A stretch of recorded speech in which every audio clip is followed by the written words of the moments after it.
हमने कल क्या चर्चा किया था, किसी को याद है? कल हमने ये कुरान के बारे में कुछ हमने चर्चा किए थे। वही गुरु जी को क्या देना चाहिए नोटिस जब वो लोग पढ़ने वाले हैं, तो इसमें वो शालिग्राम सिर पे रखने के लिए, चरणामृत, तुलसी दल, चंदन सिर पे लगाने के लिए, गले में अगर भगवान के चढ़ाया हुआ फूल माला हो। जी ओके ठीक है। तो मैंने बताया था कि ये 5 चीज है जो मरण काल में मुक्ति देने वाले हैं। मैंने बताया था कौन सी 5 चीजें हैं, किसी को याद है जो मरण काल में मुक्ति दिलाते हैं?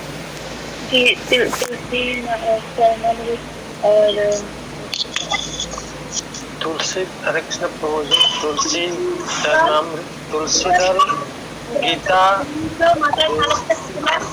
शालिग्राम, भगवान के हार, भगवान का हार। गुरु जी, तुलसी दल और चरणामृत, गंगा जल और शालिग्राम सिर पे लगाना, माथे पर तिलक और गले में भगवान को अर्पित और गंगा जल और लकड़ी गीता, तुलसी का।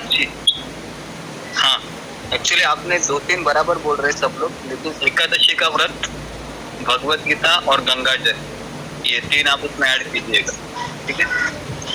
प्रभु जी, शालिग्राम तो ज्यादातर घर में नहीं होती है, तो कौन करने का ना, आप बोले थे मरने से पहले जब सीरियस हो तो कौन करने का? अच्छा, ये भी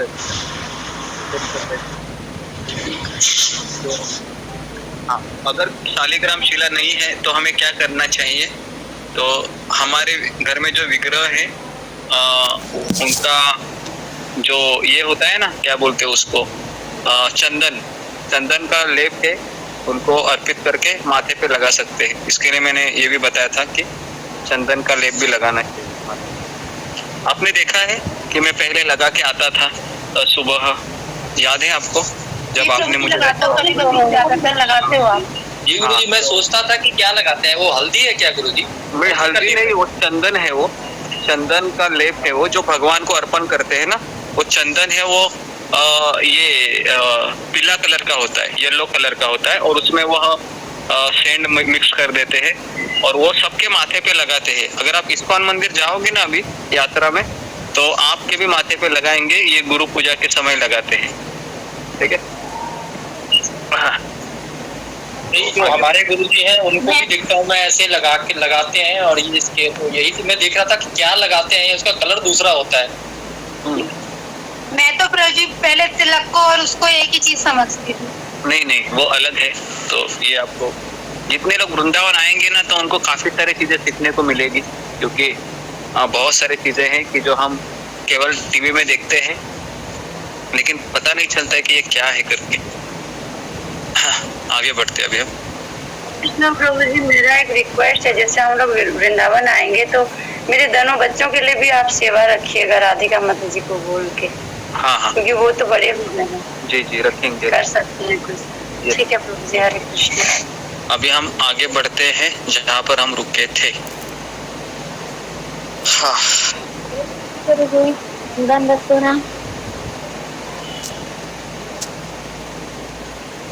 और हमने ये देखा था कि शरीर आग से जल जाता है, लेकिन क्या आग में जलता नहीं है? कौन बताएगा मुझे? मरने के पश्चात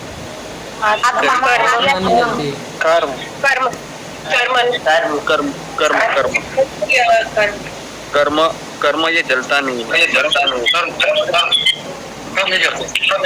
प्रभु जी, सूक्ष्म शरीर भी। आगे बढ़ते हैं।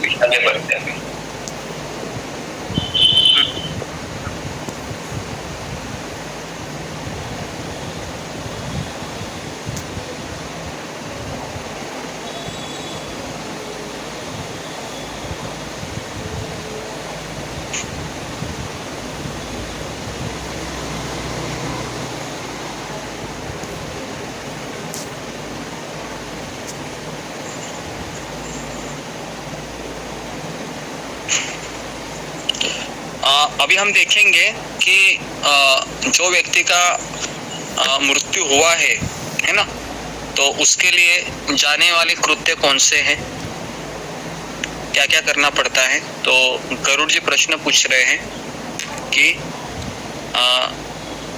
आप मुझे बताइए कि मरणासन्न व्यक्ति के लिए क्या करना चाहिए। तो भगवान कहते हैं कि जिसका मनुष्य ने शरीर को छोड़ा है, तो कर्म के संबंध में जब प्राणी अपना शरीर छोड़ने लगता है तो उस समय तुलसी के समीप गोबर से एक मंडल की रचना करनी चाहिए। तो आपने देखा है अंतिम क्रिया कितने लोगों ने देखी है, वो ब्राह्मण गोबर के कुछ टुकड़े भी लाता है, आपने देखे उसको, वो गोबर का टुकड़ा लेके आता है कुछ, वह और क्या क्या लेके आता है, कुश होता है, कुश, जो कुश के जो घास होते हैं ना, उसको क्या बोलते हैं, घास, कुछ कुश के घास होते हैं, तो वो भी लेके आता है, उसका बिछौना बनाता है। और कुछ होता है, अलग होता है इसका। हाँ, और कुश का घास अलग होता है, तो आप उसको मिल जाते हैं मार्केट में।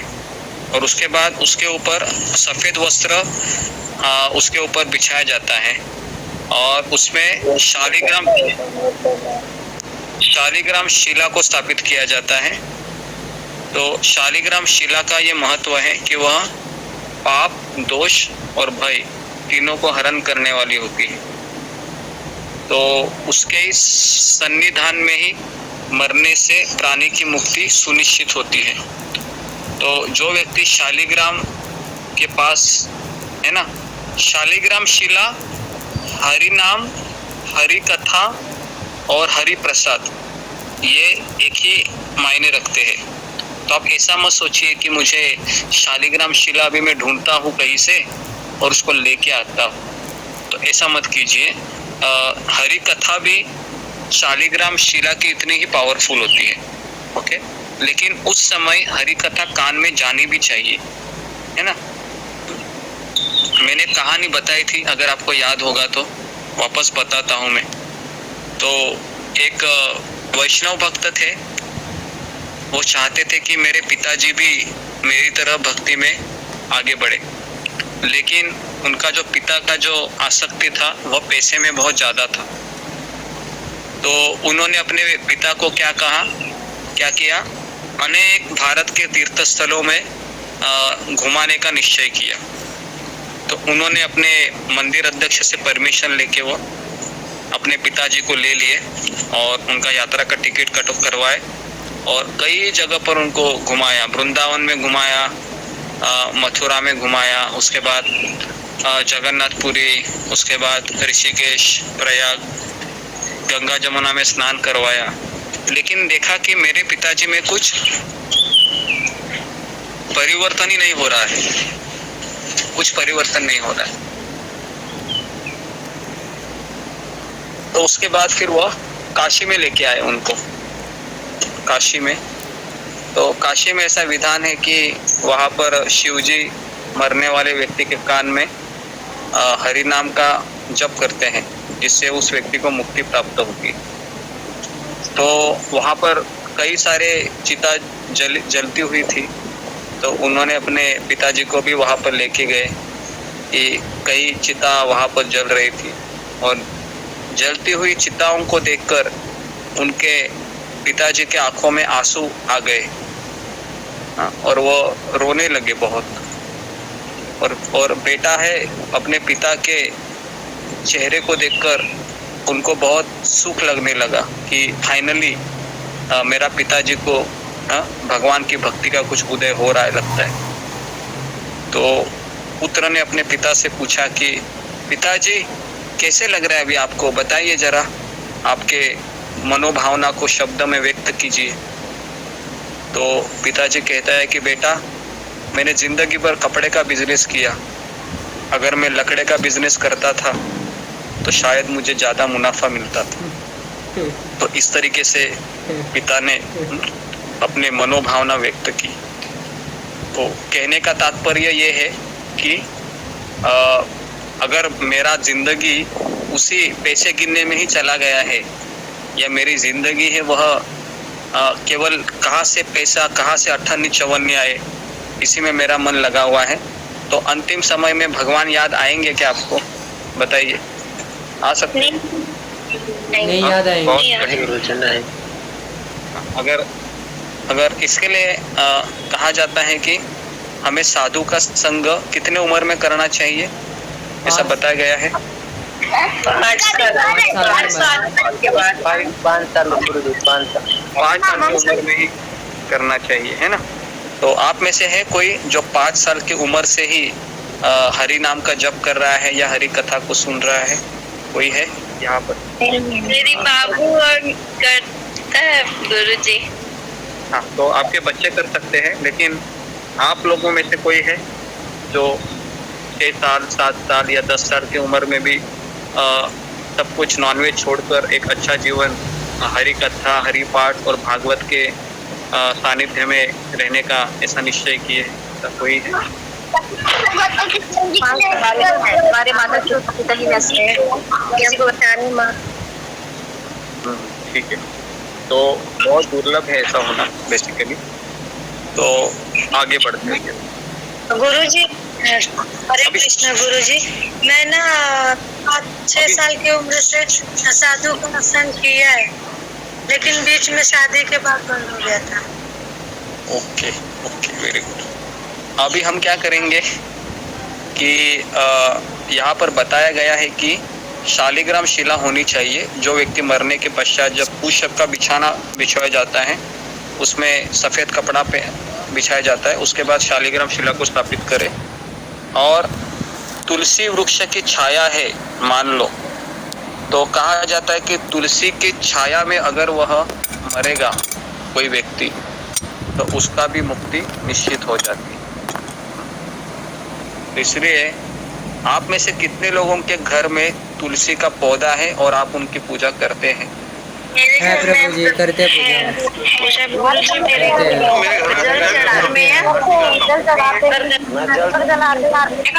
और अगरबत्ती खाते हुए अगर प्रभु जी जब से इस्कॉन में आने के बाद से ही रखना शुरू किया, अगर मैं तुलसी का पौधा जब से इस्कॉन में जुड़ा था जी जी। भी होता था प्रभु जी, पर इतनी पूजा नहीं करते। हाँ, तो कहा जाता है कि जिसके घर में तुलसी का पौधा नहीं है उसका घर स्मशान भूमि है। ये शास्त्र का शब्द है। तो अगर हमारे घर में तुलसी का पौधा नहीं है तो आप उसको लेके आइए। आगे बढ़ते अभी।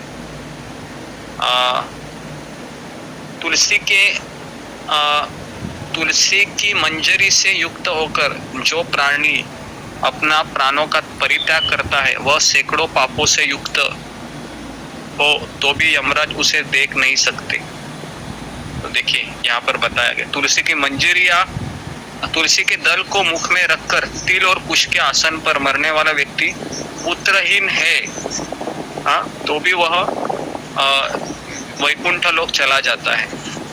तो इसलिए मैंने आपको कहा कि मरने वाला व्यक्ति के मुंह में तुलसी का पत्ता रखना चाहिए। तो जितने भी लोग हैं, जितने भी भक्त हैं यहाँ पर, तो ये जो मैं बता रहा हूँ ना, इसको अन्यथा मत लीजिए। भले ही आपके परिवार वाले माने या ना माने, लेकिन आप उनके मुंह में तुलसी का पत्ता, ऐसा नहीं कि तुलसी तोड़ दिया पत्ता और मुंह में डाल दिया, ये वाला नहीं बोल रहा हूँ मैं। क्या उसकी विधि है, कौन बताएगा मुझे? कौन सा तुलसी का पत्ता? भगवान के चरणों में अर्पण किया हुआ, भगवान को अर्पित किया। हाँ, भगवान के चरणों को अर्पण किया हुआ डालना चाहिए। तो आगे उसके बाद 3 प्रकार के यहाँ पर बताया कि मान लो उसमें कोई उसका वो व्यक्ति को कोई पुत्र नहीं भी है तो भी वह भगवत धाम चला जाता है। कभी कभी ऐसा लगता है कि पुत्र का पैदाइश इसलिए करते हैं ताकि ये अंतिम समय में मेरा उद्धार करेगा, मेरे लिए श्राद्ध करेगा, पिंडदान करेगा। लेकिन यहाँ पर उपाय बताया है, अगर कोई पुत्रहीन भी है और भगवान का नाम उसके मुख में है और भगवान को अर्पण किया और तुलसी उसके मुंह में है और वो शरीर को छोड़ दे, तो भगवत धाम चला जाता है। अभी आप बोलोगे कि प्रभु जी कितना आसान है ना, कि जिंदगी भर मांस मछली खाते रहो, मजा करते रहो और अंतिम समय में मैं तुलसी का पत्ता है वह मुंह में डालूंगा और भगवत धाम जाऊंगा। तो यहाँ पर मैं बताना चाहूँगा कि अगर हमारा ये इंटेंशन है तो कृष्ण हमारे हृदय में ही है, वो सब बात को समझ रहे हैं। तो यहाँ पर जो लिखा हुआ है ये इस बात का संकेत है कि मान लो कि उसको ये चीज़ पता है कि तुलसी का पत्ता मुंह में डालने से भगवत धाम जाता है, तो वो अकेला डाल सकता है क्या उस समय? कौन बताएगा मुझे? अकेला नहीं डाल डाल सकता है वो? सकता, जिस समय वो नहीं डाल अकेला पाएगा। नहीं डाल सकता। तो इसलिए कोई दूसरा ही व्यक्ति चाहिए जो डालने वाला है। और दूसरा व्यक्ति कौन है जो तुलसी का पत्ता डाल सकता है? वह है भक्त। बराबर है, भक्त ही डाल सकता है और कोई डाल नहीं सकता उसको। तो आगे बढ़ते हैं। गुरु जी कौन सा अध्याय? अभी मैं 9वां अध्याय से पढ़ रहा हूँ। उसके बाद यहाँ पर बताया है कि गोबर से लिपी हुई और कुश बिछाकर संस्कार की गई पृथ्वी पर मरणासन्न व्यक्ति को स्थापित करना चाहिए और फिर अंतरिक्ष का परिहार करना चाहिए, अर्थात चौकी आदि पर नहीं रखना चाहिए। ब्रह्मा, विष्णु, शिवजी तथा अन्य सभी देवता ये सभी मंडल पर विराजमान रहते हैं। जहाँ पर जो आपने बिछाया है ना कुश और गोबर से लिपी हुई, जो आपने वहाँ पर शालिग्राम शिला ये सब लिख रखा हुआ है, तो जो भूमि लेप रहित होती है अर्थात मलमूत्र आदि से रहित होती है वह सर्वत्र पवित्र होती है। किंतु जो भूमि कभी लिपा जा चुका है मलमूत्र से, वह पुनः लिपने पर उसकी शुद्धि हो जाती है। तो इसलिए चारपाई आदि पर या आकाश में भूमि पर बिना लिपी हुई अगर कोई भूमि है तो वहाँ पर राक्षस, पिशाच, भूत, प्रेत और यमदूत प्रविष्ट हो जाते हैं। इसलिए भूमि पर मंडल बनाने के लिए अग्निहोत्र, श्राद्ध, ब्राह्मण भोजन, देव पूजन आतुर व्यक्ति का स्थापन नहीं करना चाहिए।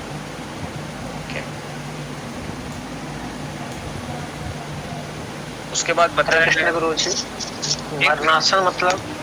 मरणासन्न मतलब अभी वो मरने ही वाला है या वो मर चुका है। मरणासन्न मतलब मर चुका है। और क्योंकि हम मरने के बाद का विधि बता रहे हैं यहाँ पर, तो अगर कोई व्यक्ति है गंगा जल से अगर कोई व्यक्ति है अपने आप को किसी को शुद्ध करता है एक बार भी, है ना, तो वह भी फल प्रदान करने वाला है। तो इसलिए हमें इसके लिए गंगा जल को तभी होना बहुत ज़रूरी है। मैंने एक दुकान में गया था मैं, तो उन्होंने क्या किया था कि गंगा का एक बोतल था, उसमें लेबल रखा हुआ था गंगा जल करके, और वो दुकानदार क्या करता था कि उसका ढक्कन निकाल कर बीएमसी का, म्यूनसिपालिटी का पानी उसमें भरता था और उसको ढक्कन बंद करके रखता था पूजा घर में और बोलता था कि ये गंगा जल है करके। तो इतना अभी बहिष्कार बढ़ चुका है। बेसिकली कहने का तात्पर्य ये है कि गंगा जल का एक मंत्र होता है गंगा जल बनाने का। वो मंत्र मैं आपको बताता हूँ। गंगे चैव यमुने चैव गोदावरी नर्मदा सिंधु कावेरी जल अस्मिन् निधिं कुरु, ऐसा एक मंत्र है। जो उस मंत्र को आपको, ये जो आपका उंगली है ना, ये बीच वाला उंगली, ये उंगली के पृष्ठ भाग को पानी को स्पर्श करके मंत्र पे बोलना होता है। इससे वो जो जल है वो गंगा जल में परिवर्तित होता है। तो ये कैसे करते हैं इसका वीडियो भी है। गुरुजी जैसे गंगा जल तो घर पर रखा होता है ना, तो उसमें भी मिला सकते हैं? हाँ मिला सकते हैं, लेकिन प्योर गंगा जल चाहिए। वो हम ऐसे किसी को पानी को मिलाने वाला नहीं, बेसिकली पूरा गंगा का पानी वो चाहिए। तो अगर कोई गंगा का किनारे कोई रहता है तो भाग्यवान बताया जाता है शास्त्र में। तो गंगा ये बहुत पवित्र है नदी है। लेकिन आपको याद है कि गीता के महात्म्य में हमने बताया था कि गंगा से भी पवित्र क्या है, कौन है? भगवद गीता का पढ़ने का। भगवत गीता। भगवत गीता ये गंगा से भी पवित्र है। क्योंकि भगवान के मुख से निकली इस कारण से ज्यादा पवित्र मानते हैं। हाँ, और भगवत गीता, ओके।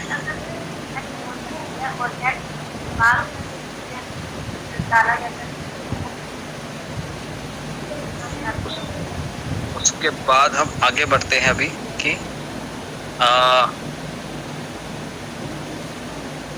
इस शरीर की यहाँ पर बताया गया है कि 3 अवस्थाएं होती है।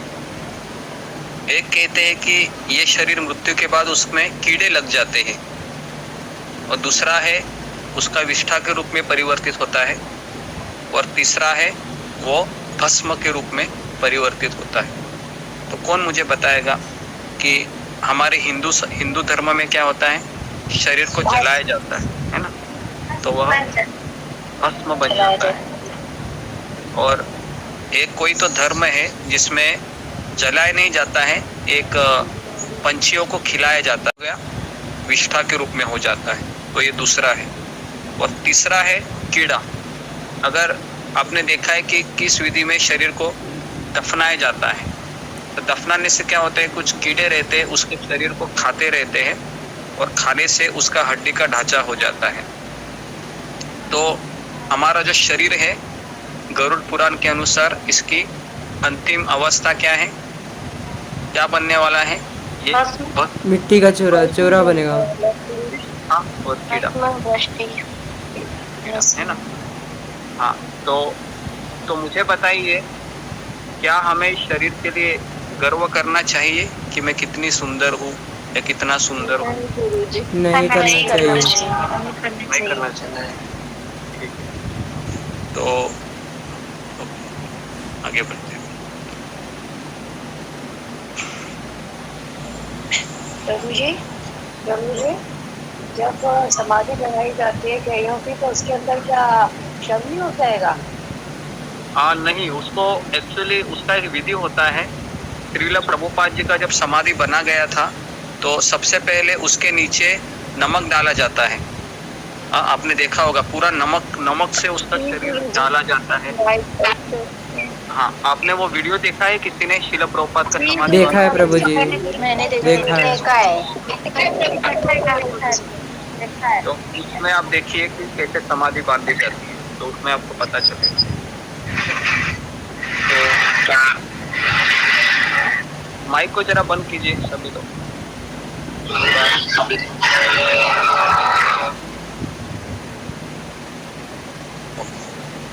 अभी हम 10वां अध्याय पे हैं, जहाँ पर बताया गया है कि गरुड़ जी प्रश्न पूछते हैं कि पुण्यात्मा पुरुषों के शरीर के दाह संस्कार का विधान बतलाइए, और यदि पत्नी सती हो तो उसकी महिमा का भी वर्णन करें। तो भगवान कहते हैं कि जिसने ये जो अंतिम संस्कार की विधि के करने से पुत्र और पौत्र पितृ ऋण से मुक्त हो जाता है। तो भगवान कहते हैं कि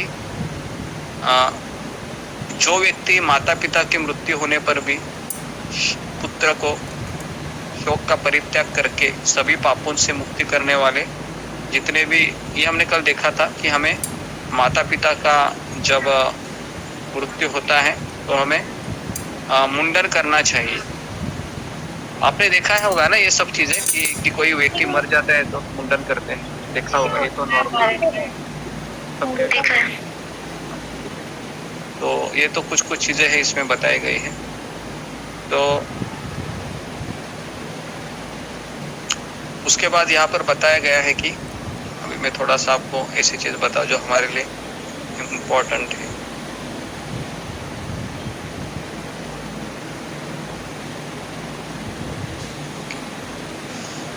उसके बाद बताया गया है कि यमलोक एवं यम के सभा का वर्णन, चित्रगुप्त आदि के भवनों का परिचय।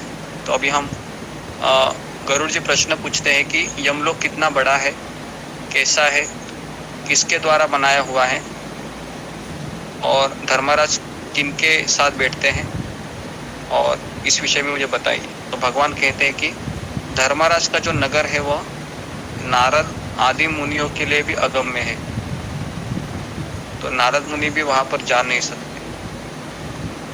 उसके विषय में अभी मैं तुमको बतलाता हूँ। तो कहाँ पर है ये यमराज, कौन बताएगा? यमलोक कहाँ पर है?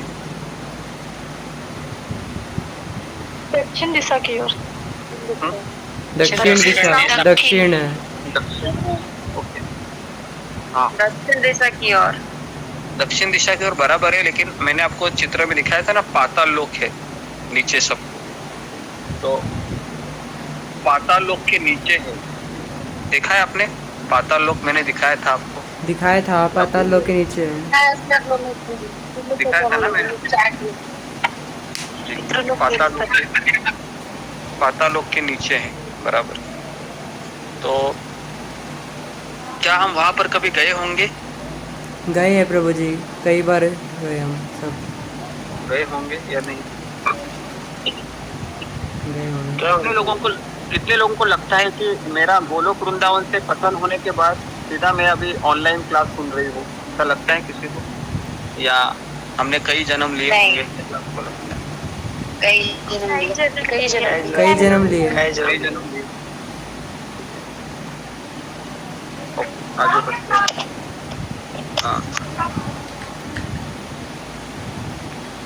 यहाँ पर अभी भगवान कहते हैं कि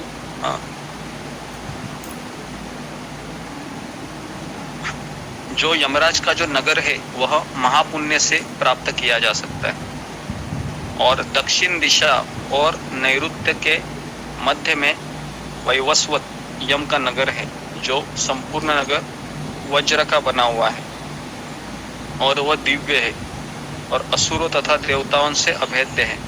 असुर लोग भी यमराज को जीत नहीं सकते और देवता लोग भी जीत नहीं सकते, क्योंकि वह किससे बना हुआ है नगर? वज्र से। वज्र किसके पास होता है, कौन बताएगा? इंद्र के पास। इंद्र के पास।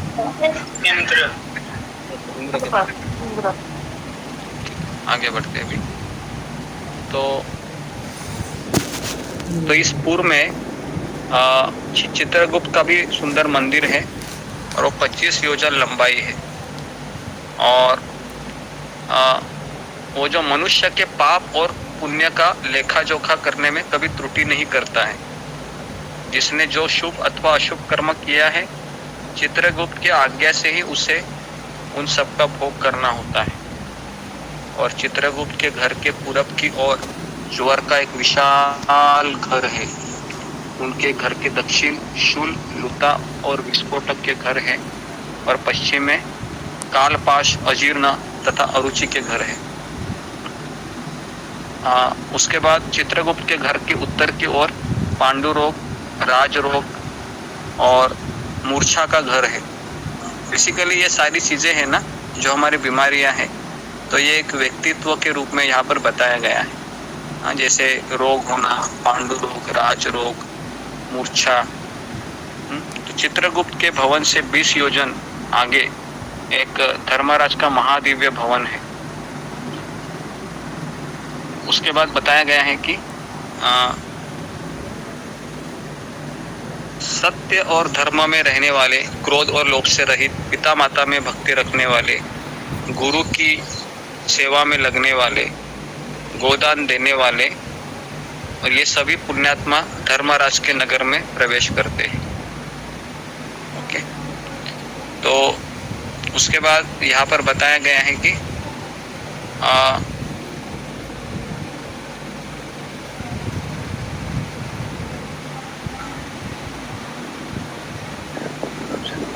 जो व्यक्ति पुण्य कर्म करता है उनको स्वर्ग में जन्म मिलता है, यहाँ पर बताया है। और स्वर्गलोक में उन्होंने जितने पुण्य किए होंगे, उस पुण्य का जब तक उसके पास डेटा है, बैलेंस है, उतना वो मजा करता है। जैसे अभी मान लो कि मेरे पास 1 GB का डेटा चाहिए मुझे, तो मैं क्या करूँगा? 15 रुपये का रिचार्ज मारूंगा। तो 15 रुपये का रिचार्ज मारने से मुझे 1 GB डेटा मिलेगा। अभी मुझे बताइए कि मैं इंटरनेट अगर मैं यूज़ करता हूँ तो मैं कब तक इंटरनेट यूज़ करूँगा? जब तक मेरा 1 GB डेटा ख़त्म ना हो जाए, है ना। जैसे 1 GB डेटा ख़त्म होगा तो क्या होगा? आपका इंटरनेट अपने आप ही बंद हो जाएगा।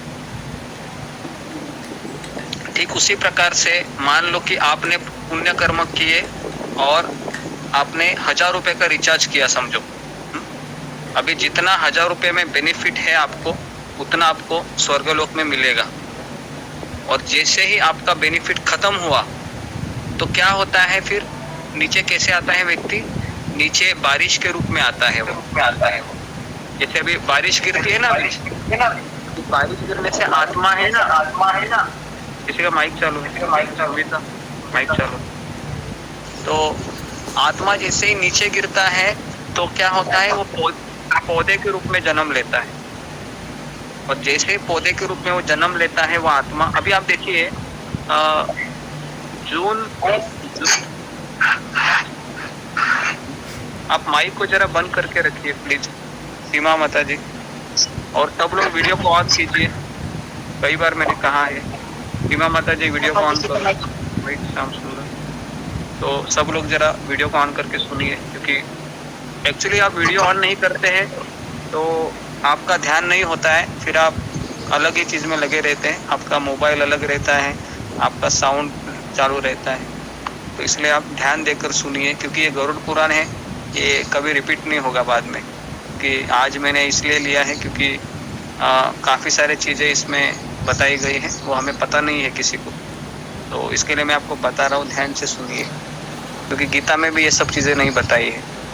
तो जब किसी व्यक्ति का पुण्य खत्म होता है ना, तो वो आकाश से बारिश के रूप में नीचे आता है वो। तो नीचे आने के बाद क्या होता है कि जून, जुलाई, अगस्त, सितंबर, ये 4 महीने में जितना बारिश गिरता है ना, तो ये जितने भी स्वर्गलोक में देवी देवता बने हैं और जिनका पुण्य क्षीण हो गया है, वह बारिश के रूप में नीचे आते हैं। और अगर वह मान लो कि चावल का अनाज है ना, अगर वो चावल किसी आदमी ने खा लिया तो आदमी के बच्चे के रूप में जन्म लेता है। आपको पता है जब स्त्री पुरुष एक साथ आते हैं ना, तो कई आत्माओं का मिलन होता है, लेकिन जिसका आत्मा वो जिस आत्मा में वो विशेष वो गुण होते हैं तो उसका वो गर्भ धारण करता है। तो आप ऐसा मत समझिए कि किसी का माइक चालू है, माइक को बंद कीजिए। सीमा माता जी, सीमा जी माइक को बंद कीजिए। बंद कर दिए? नहीं, इनका नाम है सीमा जी, और एक ज्वाइन हुआ, तो अभी भी चालू है किसी का माइक। सीमा माता जी आप माइक को बंद कीजिए, कोई है माइक को बंद कीजिए। बंद करिए माइक आपका। उनको शायद नहीं, उनको पता ही नहीं है। सीमा माता जी बंद कीजिए। ठीक है, तो हाँ, तो मैं ये बता रहा था, अगर वो मान लो कि अनाज है, चावल का अनाज है, अगर वो कोई आदमी खाता है तो आदमी के संतान के रूप में जन्म लेता है। अगर वो भेड़ बकरी खाती है तो भेड़ बकरी के रूप में उसका फिर जीवन शुरू हो जाता है। तो इसलिए 84 लक्ष योनि का जो सफ़र है ना, ये स्वर्गलोक जाने के बाद भी ये चालू रहता है, क्योंकि हमने देखा था कि सत्यलोक या ब्रह्मलोक से लेके पाताल लोक तक 14 लोकों में कई सारे ग्रह है। हमारा पृथ्वी तो बहुत राय के दाना भी नहीं है, राय के दाने से भी एकदम ऐसा छोटा चीज़ है जिसमें इतना सारा चीज़ हम देख रहे हैं। इसके कई गुना इस अंतरिक्ष में ग्रह होते हैं और वहाँ पर सृष्टि बनी रहती है। तो सीमा माता जी आप माइक को बंद कीजिए। राधिका माता जी है क्या, आप जरा उनको रिमूव कीजिए अगर वो नहीं होता है। ठीक है, तो मैं ये बता रहा था कि इस प्रकार से 84 लक्ष योनि के बाद हमको अनेक जन्म हमारे होते हैं। और भगवद गीता में बताया गया है कि बहुनाम जन्म ना मनते, अनेक करोड़ों जन्म के बाद, करोड़ों मनुष्य जन्म लेने के बाद हमें ऐसा एक जन्म मिलता है कि उस समय हमारा भक्त से कांटेक्ट होता है, और उस समय भक्त से कांटेक्ट होने के बाद हमारा असली सफर शुरू होता है। लेकिन प्रॉब्लम क्या होता है, कभी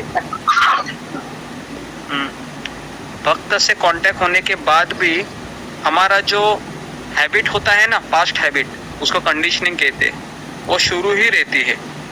तो इसके लिए भक्ति में आने के बाद भी वो जो हमारे अनर्थ होते हैं वो हमारे पैर खींचते रहते बीच बीच में। और हमने ऐसे कई लोगों को देखा है जो भक्ति में 15 साल, 10 साल, 5 साल हरे कृष्ण मंत्र का जप करने के बाद भी ये जो अनर्थ है ना उनको पीछे खींचते हैं, क्योंकि अगर उचित आध्यात्मिक कोई मार्गदर्शक नहीं है तो कई बार मन है हमको गलत निर्णय लेने में मजबूर करता है, और जब हम गलत निर्णय लेते हैं ना तो फिर हम वापस उस श्रृंखला को जारी रखते हैं। पुनरपि जननम पुनरपि मरणम शंकराचार्य कहते हैं, पुनरपि जननम पुनरपि मरणम पुनरम जननी जठरे शयनम हे संसारे भव दुखारे कृपया पारे पाहि मुरारे। तो आदि शंकराचार्य कहते हैं अपने इसमें शंकराचार्य कि पुनरपि जननम वापस जन्म लेना है, पुनरपि मरणम वापस मरना है, पुनरपि जननी जठरे शयनम हे संसारे भव दुखारे, ये संसार है दुख से भरा हुआ है, और इसमें कौन आपके ऊपर कृपा कर सकता है? मुरारी, जो मुरारी भगवान है ना, जिन्होंने मूर नामक असुर को मारा था, वही व्यक्ति आपको मुक्ति दिला सकता है।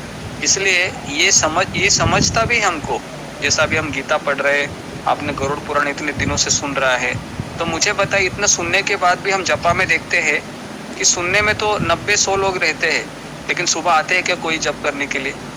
कोई नहीं आते। तो इसका मतलब आप समझ रहे हो क्या कि सुनने के बाद भी दिमाग खुल नहीं रहा है। इसका अर्थ क्या है? इसका अर्थ यही है कि एक तो हमें इसमें विश्वास नहीं है, ये एक चीज़ है, श्रद्धा नहीं है, और दूसरी चीज़ है कि मुझे अभी तक वो सुकृति नहीं मिली है जिससे मैं भगवान का भजन शुरू करूं, या तो मैं गंभीर नहीं हूँ कृष्ण भावना या मनुष्य जीवन के प्रति। हाँ, तो अभी हम एक नॉर्मल चीज़ मैं आपको बता रहा हूँ कि हम पिछले 3 दिन से गरुड़ पुराण सुन रहे हैं, इतना भयानक चीज़ हम देख रहे हैं कि यमदूत होते हैं, यमराज होते हैं, उनको कोड़ों से पिटवाया जाता है। इतना सुनने के बाद भी कोई सुबह उठ के जपा के लिए नहीं आता है, तो आप सोच सकते हो कि कितना ये बड़ा अज्ञान है ना। तो इसके लिए हमें, अगर हम सीरियस नहीं बने। मेरे हस्बैंड ने चाय छोड़ दिया 2-3 दिन से चाय छोड़ी, संडे वाली क्लास ही अटेंडेड और उसके बाद चाय छोड़ी हुई है। अभी वो दूध में इलायची उबाल के पीते हैं। अभी पता नहीं कितने दिन चलेगा, आपने कहा था ना 10 दिन का असर। ठीक है, चलेगा। अगर प्रभु जी, अच्छा ये जो लोग नर्क में जाते हैं वो कैसे आते हैं? स्वर्ग से तो बारिश के थ्रू आ गए, जो नर्क में जाते हैं वो कैसे ऊपर आते हैं, मतलब कैसे धरती पर आते हैं? अभी कैसा है ना, आपने पृथ्वी लोक में जन्म लिया, पृथ्वी लोक में जन्म लेने के बाद 84 लक्ष होने के बाद मनुष्य जन्म मिला, और फिर आपके मनुष्य जन्म के बाद जैसे जैसे उसके कर्म होते हैं उसको वो कर्म के हिसाब से जन्म लेता है, वो नरक लोक में हो या पाताल लोक में हो। तो ऐसा बताया जाता है कि ये पृथ्वी लोक है जहाँ हम रह रहे हैं, उसको कर्म क्षेत्र कहा जाता है, जो जम्बूद्वीप में से छोटा सा भाग है। बाकी के सारे जितने भी लोक है, स्वर्ग लोक, उसमें कोई पाप पुण्य, एक तो आपको पाप किए हैं तो आपको नीचे जाना है, पुण्य किए तो ऊपर जाना है। ये पृथ्वी लोक ही कर्म क्षेत्र बताया जाता है, यहाँ पर ही पाप और पुण्य का हिसाब होता है। बाकी के जगह पर तो आपने पाप किया है उसको खत्म करना है, और पुण्य किया है ऊपर जाके खत्म करना है। समझ में आ रहा है आपको? जैसे जंक्शन होता है ना, गाड़ी पता है ना लगती है एक जगह पर, जैसे जंक्शन होता है वहां से गाड़ी छूटती है, बराबर है ना, जंक्शन में आके गाड़ी रुक जाते। तो वैसा ही मनुष्य जन्म एक जंक्शन की तरह है। यहाँ पर आपको डिसाइड करना है कि मुझे ऊपर जाना है स्वर्गलोक में, या मुझे नीचे पाताल में जाना है, या मुझे भगवत धाम जाना है। समझ में आया? इसको अगर आपने मिस किया सत्संग सुनने के बाद भी, तो सबसे दुर्भाग्यशाली हम ही रहेंगे। समझ में आ रहा है मैं क्या बोल रहा हूँ? अगर सत्संग सुनने के बाद भी अगर हम इसको मिस करते हैं, इतना सुनने के बाद भी, रोज 3-3 क्लास 2-2 क्लास सुनने के बाद भी हम मिस करते हैं, तो सबसे दुर्भाग्यशाली जीवात्मा हम ही रहेंगे, जिसने इतना सुनने के बाद भी एक पारिवारिक समस्या के लिए गिव अप किया। समझ में आ रहा है क्या बोल रहा हूँ मैं? तो इसलिए ये मत समझिए, क्योंकि माता पिता भाई बहन पति पत्नी हर जन्म में मिलता है, इसमें कोई प्रॉब्लम नहीं है ना। आपको क्या लगता है पिछले जन्म में क्या आपके कोई पत्नी नहीं थी क्या? थी पत्नी, पति भी था आपका, बच्चे भी थे, आपने जॉब भी किया होगा, है ना, आपने खाना भी पकाया होगा, तो यही आपको करना है क्या अनेक अनेक जन्म? यही करते रहना है क्या आपको? अगर यही करते रहना है प्रभु जी, हम 3 लोग लखनऊ स्थान से जुड़े हैं, तो उनकी माला वहाँ चलती है। राखी शुक्ला, रूबी, अल्पना तिवारी या रूबी तिवारी, राहुल तिवारी, हम लोग का लखनऊ स्थान में सारी डिटेल जाती है। हम लोग जो सुबह माला करते हैं यहाँ ग्रुप में से। जी जी। तो मैं यहाँ पर आपको ये बताना चाह रहा हूँ कि हमने जो हम अभी कर रहे हैं ना, परिवार का पालन पोषण, उसके बाद ये सारा, मैं ऐसा नहीं बोल रहा हूँ नहीं करना है, लेकिन मैं ये बोल रहा हूँ कि अगर आप परिवार को ही बनाए रखेंगे और अगर आप कृष्ण का जो आपने अवसर मिला है उसको आप छोड़ देंगे, तो मुझे बताइए, अगर आप अच्छी पत्नी भी बनी इस जन्म में, अच्छा पति भी बना इस जन्म में, अच्छा बच्चा भी बना इस जन्म में, है ना, अच्छा सब कुछ अच्छे बने, अच्छा एम्प्लॉय भी बने मान लो, तो क्या ये क्वालिफिकेशन है क्या जन्म मृत्यु से निकलने का? बताइए मुझे। अच्छा पति बनना, अच्छा पति, ये तो क्वालिफिकेशन नहीं है, बराबर है? हाँ, तो क्वालिफिकेशन कुछ और है हमको। क्वालिफिकेशन क्या है? तो इसका क्वालिफिकेशन है कि आप किसी प्रामाणिक गुरु का आश्रय लेकर इस भवबंधन से निकल जाओ। जैसे कुंती महारानी भी कहती है भगवान कृष्ण को कि देखो कृष्ण, मेरे बच्चे हैं ना, ये मेरे बच्चे भी मुझे बहुत प्रिय है और ये आपके भक्त ही है युधिष्ठिर अर्जुन, लेकिन मेरा इनके प्रति जो अटैचमेंट है ना, ये भक्त का नहीं है, ये तो माँ और बच्चे का है ना। भागवत में कुंती कहती है। तो पहली बार सुना तो मुझे शौक लग गया कि ऐसा भी होता है क्या? अगर मेरे परिवार वाला कोई व्यक्ति भक्त है और मैं भी भक्त हूँ, तो अगर मैं उससे अटैच हो जाती हूँ या जाता हूँ तो वो भी प्रॉब्लम है क्या? क्या लगता है, प्रॉब्लम है या नहीं है? है प्रॉब्लम प्रभु जी। उससे अटैच होने में प्रॉब्लम है। प्रॉब्लम है प्रभु जी, क्योंकि ये एक तरह का आसक्ति ही हुआ। प्रॉब्लम है गुरु जी, वो ममता के मोह में पड़े रहेंगे। ओके। तो इसलिए हमें एक चीज को समझना चाहिए कि गरुड़ पुराण के अनुसार हम देखते हैं कि गरुड़ पुराण में यही कहता है कि अगर आप यमराज के पास नहीं जाना है तो बहुत सारी चीजें बताई गई हैं यहाँ पर, लेकिन पूरे गरुड़ पुराण में उन्होंने यही बताया है, जैसे कि मैं पूरे 18 अध्याय देख रहा हूँ, उन्होंने केवल 1-2 श्लोकों में ही बताया है कि मुक्ति के लिए दान देना चाहिए, उसके बाद शालिग्राम शिला को जल चढ़ाना चाहिए, चरणामृत पीना चाहिए, एकादशी करना चाहिए, भगवान के हरि का शरण लेना चाहिए। लेकिन बाकी सारे चैप्टर में उन्होंने केवल सजा क्या होती है, यमराज कौन है, यमलोक क्या है, यही बताया है। तो इसलिए मैं देख रहा हूँ कि गरुड़ पुराण में भी ये बात छिपाई गई है कि मुक्ति का मार्ग क्या है।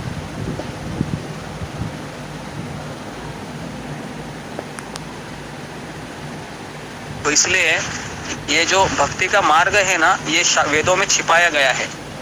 तो इसलिए जब तक प्रामाणिक गुरु का शरण नहीं मिलता है ना, वह वेदों के जो एक अभी महाभारत में कहा जाता है कि 1 लाख श्लोक है, और भगवत गीता में कितने श्लोक है? गीता में 700। तो अभी मुझे पता ही है 1 लाख कहाँ पर है और 700 किधर है ना?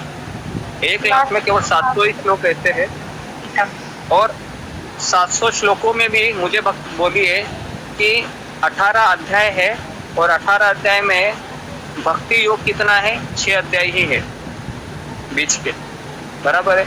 तो इतना ये सूक्ष्म है भक्ति को जानना, और आप सब लोगों को ये भक्ति मिली है, लेकिन कोई ऐसा गारंटी दे सकता है कि प्रभु जी मैं मरते दम तक माला छोड़ूंगा नहीं? कोई बोल सकता है? अगर मेरा माथा खराब हो गया बीच में, है ना, एक तो माथा खराब हो गया, नहीं तो किसी ने करवाया, दोनों भी चीजें हो सकती है ना। कोई करवाते भी है ना, माथा किसी ने खराब करवाया, तो क्या होगा? सत्संग में आएंगे कल से? छोड़ के भाग जाएंगे प्रभु जी, ऐसे ही होगा। छोड़ के भाग जाएंगे, छोड़ के भाग जाएंगे ऐसे। प्रभु जी सत्संग छोड़ के सुकून तो नहीं मिलेगा ना प्रभु जी। हाँ, तो इसलिए कहने का तात्पर्य है कि जिसका मन है, जिसके मन ने स्वीकार किया कि मुझे भक्ति करनी है जीवन भर, वही संसार का सबसे भाग्यवान व्यक्ति है। मैं वापस इसको दोहरा रहा हूँ, जिसके मन ने ये स्वीकार किया 100% कि कुछ भी हो जाए मैं भक्ति मार्ग को छोड़ूंगा नहीं या मैं छोड़ूंगी नहीं, है ना, तो वही व्यक्ति है, वह ये भवसागर को पार कर सकता है ना। और बेसिकली ये कृपा से ही होता है ना। मैंने जैसा कि कहा है, शास्त्रों में कई ऐसे उदाहरण हैं, जैसे नारद मुनि का उदाहरण ले लेते हैं। अभी नारद मुनि दासी पुत्र थे, भागवत में इसकी कथा आती है। तो नारद मुनि ने साधु संतों का सेवा किया, उनका उच्छिष्ट खाया, और उसके बाद उनको जो कृपा मिली, वो कृपा से तुरंत वह प्रेम स्तर पर पहुंच गए। भाव आसक्ति सब उनके हृदय में प्रकट हुए और वो भगवत धाम एक ही जन्म में चले गए।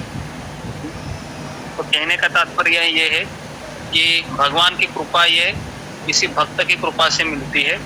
इतना आसान नहीं है भगवत धाम जाना, लेकिन श्रील प्रभुपाद ने हमें बताया है कि मेरे पुस्तकों का अध्ययन करो, कम से कम 1 घंटा, 16 माला का जप करो और 4 नियम का पालन करो, है ना, तो हम भगवत धाम जा सकते हैं। बराबर है। तो यही चीज है जो प्रश्न है। जैसे अभी आपने बताया ना कि शास्त्रों में बहुत कम दिया हुआ है भक्ति के बारे में, तो ऐसा ना कि जैसे भक्ति जीव के लिए इतनी महत्वपूर्ण है, तो शास्त्र क्यों नहीं इसको इतना ढंग से बताते हैं? हाँ, तो एक चीज हमको समझना चाहिए, ये बहुत अच्छा प्रश्न पूछा है इन्होंने कि शास्त्र में मुक्ति के मार्ग को क्यों छिपाया है। तो इसका कारण ये है, जीवात्मा इस संसार में मजा मस्ती करने के लिए आता है, बराबर है, भक्ति करने के लिए तो आता नहीं। ऊपर से नीचे हम क्यों आए हैं? भक्ति करने के लिए थोड़ी ना आए हैं, वहां पर तो भक्ति हो ही रही थी। तो इसलिए वेद शास्त्र इसलिए लिखे गए हैं ताकि वह नियम से अपनी इच्छाओं को कैसे पूरा करे। तो इसके लिए वेदों में सकाम कर्म के बारे में ज्यादा लिखा गया। 99% वेदों में अगर आप तुलसी को जल दोगे तो आपको ये मिलेगा, लक्ष्मी की सेवा करोगे तो आपको ये मिलेगा, गणेश जी की सेवा करोगे तो आपको ये मिलेगा, 12 सोमवार करोगे तो आपको ये मिलेगा, ऐसे ही लिखा है ना, बराबर के नहीं? और आप भी ऐसे ही करते हैं। अभी भाद्र श्रावण में देखो कितने लेडीज को मैंने देखा है, श्रावण के दिन में सोमवार आया तो इतना अच्छा वो श्रृंगार करते हैं और वो हाथ में थाली लेके, हे बाप रे क्या लाइन में खड़ी रहती है ना। तो कहने का तात्पर्य ये है कि वो क्यों जा रही है, कुछ तो मनोकामना है ना, शुद्ध भक्ति के लिए थोड़ी ना जा रही है वो अपने शिव जी के पास। तो इसलिए शास्त्र में यही चीजें ज्यादा लिखी गई है कि आपको अगर कोई मजा मस्ती करना है तो शास्त्र कहता है, जैसे मान लो कि किसी को धन चाहिए तो किसकी पूजा करनी चाहिए? शास्त्र में लिखा है, माता लक्ष्मी, माता लक्ष्मी, माता लक्ष्मी, कुबेर की पूजा करनी चाहिए। तो अभी कोई क्लास में ऐसा रहेगा, है ना, जिसको धन चाहिए, तो उसको अभी पता चल गया करके, तो पता नहीं वो कल से कुबेर का भी पूजा शुरू कर सकता है। तो एक्चुअली इसके लिए मेरा एक ही प्रश्न है आप सबको। हम सबको पता है हम माँ के पेट से आए थे तो कुछ लेके आए थे क्या? कुछ नहीं लेके आए, बराबर है? कोई है यहाँ पर कुछ लेके आया था? माँ के पेट से निकला हुआ कुछ नहीं लेके, है ना। और जब हम इस शरीर को छोड़ते हैं तो कुछ हाथ में उसके रहता है क्या? सोने का चम्मच या कुछ आपने देखा है किसी को हाथ, किसी को शरीर छोड़ते समय? कुछ नहीं देखा, बराबर है। तो अभी एक सिंपल सा प्रश्न है, ये सबने देखा है कि नहीं? सारे पुरुष ने देखा है अपने बच्चे को ये गर्भ से निकलते समय कि ये देखो मेरा बेटा कैसा आया है, नंगा आया है। डॉक्टर क्या करते हैं, उसको ऐसे टॉवेल से पोंछते हैं, पता है ना, ऐसे। वो नर्स क्या करते हैं, उसको टॉवेल से पोंछती है, ऐसे सारा गंदगी लगा रहता है ना। तो ये पुरुष भी देखता है और ये भी देखता है फिर वो अपने पिताजी को कि मेरे पिताजी का देहांत हो गया है और मेरे पिताजी ने 60 साल तक सरकारी नौकरी की। क्या लेके गए हैं वो? कुछ नहीं लेके गए, है ना। कफन था केवल, वो कफन भी जल गया, है ना, अग्नि में। अभी सवाल यहाँ पर ये पैदा होता है, लेकिन इतने बीच में जो 50 साल का गैप था ना, ये 50 साल उन्होंने पैसा पैसा पैसा पैसा पैसा की किया और कुछ किया नहीं। ना भगवान का नाम लिया। तो इतना अज्ञान है और इतना माया का प्रभाव है कि व्यक्ति देखकर भी सोचता है कि मुझे पैसा का ही इकट्ठा करना है या मुझे लोग क्या कहेंगे, ये वो सोचता रहता है। बराबर है, मेरा पड़ोसी क्या मुझे कहेगा, इसके बारे में वो सोचता रहता है। तो इसलिए यहाँ पर बताया गया है कि यहाँ तक कि गरुड़ पुराण में और एक अध्याय है जो मैं बता रहा हूँ कि मनुष्य शरीर प्राप्त करने की महिमा, ये एक अध्याय है। तो आज का ये हमारा आखिरी टॉपिक रहेगा गरुड़ पुराण के बारे में। कल से हम भगवत गीता देंगे। तो यहाँ पर बताया कि गरुड़ पुराण श्रवण का फल भी है, वो भी मैं आपको बताता हूँ। जिसने गरुड़ पुराण 4 सत्र श्रवण किए होंगे, तो मैं अभी आखिरी अध्याय में हूँ। तो 16वां अध्याय है जिसमें बताया है कि मनुष्य शरीर प्राप्त करने की महिमा। तो इसमें बताया गया है कि भगवान कहते हैं कि जिसने मनुष्य 84 लक्ष योनि के बाद मनुष्य योनि के अतिरिक्त अन्य किसी भी योनि में तत्वज्ञान प्राप्त नहीं होता है। आपने किसी देखा है किसी भूत को या असुरों को या कुत्ते को मंदिर में भगवत गीता पढ़ते हुए देखा है? भागवत की कक्षा में किसी ने कुत्ते को, बिल्ली को या कोई अन्य प्राणी को, ये सब बैठे हैं कुत्ते और प्रश्न उत्तर सॉल्व कर रहे हैं गीता के, ऐसे देखा है आपने? नहीं देखा है। बराबर, आप यहाँ से गया बोल रहे कि ये क्यों? हरे कृष्णा प्रभु, जब भरत को हिरण का जन्म मिला था तो वो ऋषि के आश्रम में जाकर बाहर बैठ जाता था, सुनता था, श्रवण करता था। तो अभी ये अच्छा प्रश्न उन्होंने पूछा है। मान लो कि अभी हमारे गोवर्धन को विलेज में ऐसे 5 कुत्ते हैं जो एकादशी का व्रत करते हैं, है ना? मैं यहाँ की बात कर रहा हूँ। और वह हमेशा वो खिचड़ी प्रसादी खाते हैं और कभी भी मंदिर के बाहर कभी जाते नहीं है। अभी ये जो लोग हैं ना 5 कुत्ते, ये पिछले जन्म में इन्होंने भक्ति किया हुआ है, लेकिन किसी कुत्ते से या उनके घर में कुत्ता रहेगा, है ना, तो कुत्ते से आसक्त हो गए और भक्ति करके करते कुत्ते को देख के शरीर छोड़ा। तो अगला जन्म कुत्ते का मिला, लेकिन भगवान इतने दयालु है कि पिछले जन्म में उन्होंने क्या गलती किया है ये सब याद रखते हैं। और हम सबको पता है गीता में भगवान कहते हैं कि मेरे भक्ति का कभी विनाश नहीं होता है ना, मेरी भक्ति कंटिन्यू चलती रहती। तो इसलिए हमें कभी भी ये सोचना नहीं चाहिए कि मैं जो अभी सत्संग कर रही हूँ या मैं माला जप कर रहा हूँ या मैं गरुड़ पुराण पढ़ रहा हूँ, तो ये सब चित्रगुप्त नोट कर रहे हैं अभी। बराबर है, नोट कर रहे हैं कि नहीं? क्या लगता है आपको? नोट हो रहा है आपका? हो रहा है प्रभु जी। या नहीं हो रहा है?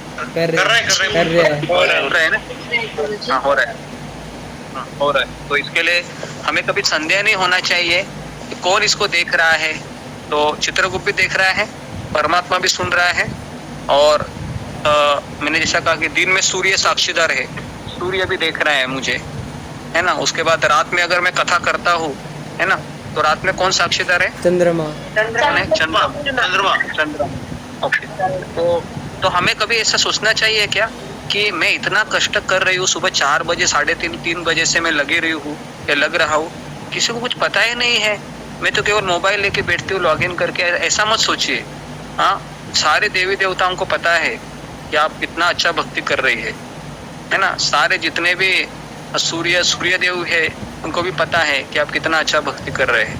परमात्मा है, उनको भी पता है कि आप कितना अच्छा भक्ति कर रहे हैं। इसके लिए कभी ये मत सोचो कि दुनिया के लोग मुझे ताने दे रहे हैं, कोई अच्छा तो कुछ बोल नहीं रहा है, लेकिन अच्छा बोलने वाले लोग सुन रहे हैं, है ना। वो भले अच्छा नहीं बोल रहे लेकिन सुन रहे हो, और जब आप शरीर छोड़ेंगे ना तब आपका वो अप्रिशिएशन करेंगे कि आप कितना अच्छा 3 से 4 लेक्चर सुनते थे। समझ में आ रहा है आपको? तो उसके लिए आप ऐसा मत सोचिए कि मुझे कोई देख रहा है। अरे देख रहा है, भगवान भी देख रहे हैं हमें। हरे कृष्णा प्रभु जी, जैसे शुद्ध भक्त जैसे भक्ति कर कर चले जाते हैं भगवान के धाम, तो ये देवी देवता वहाँ निवास क्यों नहीं करते? जैसे देवी देवता ये सकाम भक्त होते हैं। मैंने पहले भी बताया था ना कि 3 प्रकार के भक्त होते हैं, सकाम भक्त, निष्काम भक्त और शुद्ध भक्त। तो देवी देवता ये हमेशा, देवी देवताओं को देखा है अपने, वो कभी भगवान की प्रार्थना करते हैं जब उनके ऊपर कोई संकट आता है। बराबर है, संकट आता है तभी देखा है ना। तो इसके लिए, और भक्त हमेशा ही भगवान को प्रार्थना करता है, शुद्ध भक्त, वो चाहे सुख में हो या दुख में हो, तो इसके लिए देवी देवता है सकाम भक्त है, फल की इच्छा को कर। लेकिन अगर देवी देवताओं के सामने अगर हम आते हैं तो हम उनको दंडवत प्रणाम करेंगे, या हम ये सोचेंगे कि मैं प्रभुपाद की सेवा कर रहा हूँ तो मुझे इनको दंडवत करने की आवश्यकता नहीं। क्या करोगे? दंडवत मारेंगे, दंडवत मारेंगे, दंडवत प्रणाम करना है। देवता भी भगवान के पार्षद है और वो भगवान के प्रतिनिधि है भगवान के, तो हमें उनका आदर करना चाहिए। उसके बाद यहाँ पर बताया गया है कि मनुष्य शरीर में जन्म प्राप्त करके और जो व्यक्ति समस्त इंद्रियों को प्राप्त करके अपने हित को नहीं जानता है वह ब्रह्म घातक है, गरुड़ पुराण कहता है। जिस व्यक्ति ने मनुष्य जन्म मिला है लेकिन ये जिज्ञासा नहीं करता कि मैं कौन हूँ, अगर वो सोचते हैं कि मैं किसी की माँ हूँ, बस वो वही सोचते हैं मैं किसी की पति हूँ, मैं किसी की पत्नी हूँ बस, तो फिर यहाँ पर बताया कि वो ब्रह्म घातक है। तो इसलिए सबसे बड़ा चीज सबसे बड़ा उपकार क्या है?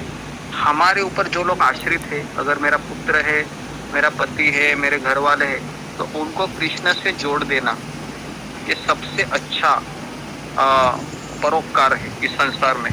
और इसके अलावा कोई दूसरा बड़ा परोपकार इस पूरे त्रिभुवन में नहीं है कि हम किसी जीव को भगवान से जोड़ देते।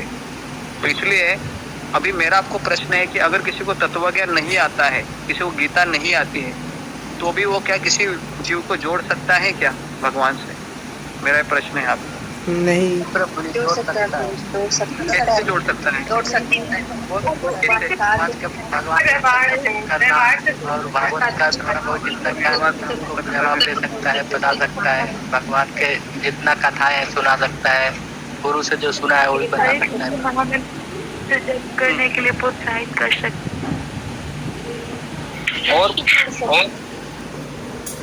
और मान लो कि आपके सामने वाले को भी तो तैयार होना चाहिए, सामने वाले को भी तो तैयार होना चाहिए। नहीं, अभी मैं क्या बता रहा हूँ कि प्रसाद ऐसी चीज है ना, कोई उसको रिजेक्ट नहीं करता है। मान लो आपने गर्मा गर्म घी में हलवा बनाया है ना, शक्कर डाल के, रवा को अच्छे से फ्राई करके, और काजू बादाम पिस्ता सब डाल दिया उसमें, और भगवान को अर्पण करके उसको दे दिया, तो क्या वो खाएगा या रिजेक्ट करेगा? क्या लगता है आपको? खाएगा ना? खाएगा। तो इसके लिए वो प्रचार कर सकता है, मतलब ना, उसको भले गीता नहीं आती है तो भी कर सकता है। ठीक है, ठीक कर है, सकता है, कर सकता है ना। और भी मैंने उपाय बताए थे। किसी के मान लो कि कुंड में मछलियां है, तो मैंने कहा था कि आप आटा है, आटे को भगवान को भोग लगाइए और उस आटे को मछलियों को खिलाइए। क्या वो मछलियां अगले जन्म में मनुष्य नहीं बनेगी क्या? भगवान के भक्त बनेगी। चक्कर मिला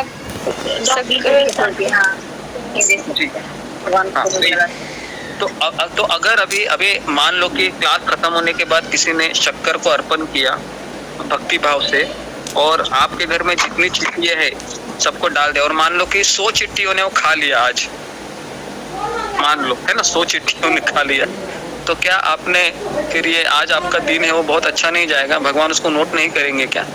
करेंगे या नहीं करेंगे? करेंगे ना?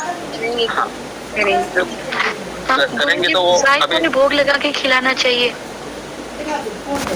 गाय को सबको खिला सकते हैं हम, गाय को हो या आटा है जैसे, उसके बाद मछली है, उसके बाद चींटी है, उसके बाद पंछी है, पंछी को भी हम दाने खिला सकते हैं, कबूतर वगैरह आते हैं। तो ये कहने का तात्पर्य है कि हम हर व्यक्ति सेवा कर सकता है अगर वो चाहे तो, बराबर है, चाहे तो वो सेवा कर सकता है, बराबर है। इतने उपाय मैंने बताए हैं, अभी आप केवल सुनेंगे केवल, और हाँ हाँ हाँ हाँ करके लॉग आउट करके कुछ नहीं करेंगे तो कुछ फायदा होगा क्या? बताइए मुझे। चीनी का भोग लगाया था, चीनी का भोग लगाया था। तो इसके लिए आप लगाए। हाँ, मैंने भी गाय को आटा भून के ठीक है, तो आज से ही आप शुरू हो जाइए, ठीक है। जिसके घर में जो लोग हैं तो उनको आप थोड़ा सा उनका संस्कृति बढ़ाइए। गुरुजी वो फिश पॉट में जो फिश रखते हैं उसको भी खिलाना से बेनिफिट होता है? हाँ हाँ हाँ, उनको भी खिलाइए। पहले तो उनको मुक्त कीजिए आप उससे, ठीक है? ओके, आगे। प्रभु जी जैसा आपने प्रभु जी आपने जैसा बताया ना कि जैसे हमारे घर के लोग होते हैं, पति बच्चे जो भी होते हैं, सास ससुर घर में होते हैं, तो मतलब हम खुद के लिए सिर्फ करते जा रहे हैं तो स्वार्थ हो जाता है ना। तो हमें अपने घर के लिए भी सोचना चाहिए कि जो आत्मा घर में रह रहे हैं उनको हम भोग बना के मतलब खिलाएं। ये तो बहुत अच्छा बात होता है। हाँ, जब खुद के लिए करे तो किसी पर स्वार्थ हो जाता है। हाँ, तो इसलिए मैं चाहता हूँ कि हमारे ग्रुप में लेडीज है तो आप क्या कीजिए ना, हफ्ते में 1 दिन या 2 दिन कोई तो स्वीट है वह भगवान को अर्पण करके खिलाइए। और ये मत सोचिए इतना खा रहा है फिर भी ये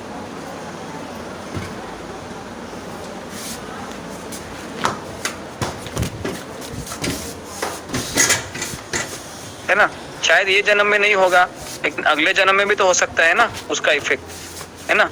तो वो शायद फिर वो आपका दायित्व रहेगा कि हाँ ठीक है भाई, मेरा पति है, इतने सारे साल मैंने इसको हलवा खिलाया, बटर हलवा या रवे का हलवा, लेकिन इस जन्म में तो उसने मुझे बहुत विरोध किया, लेकिन अगला जन्म में वो भगवान का भक्त बन सकता है ना। और उसका सारा क्रेडिट किसको जाएगा? फिर आपको जाएगा, जो पिछले जन्म में उसकी पत्नी थी या पति थी, ठीक है। तो उसके लिए कृष्णा भावना में कोई भी की हुई चीज कभी वेस्ट नहीं जाती है।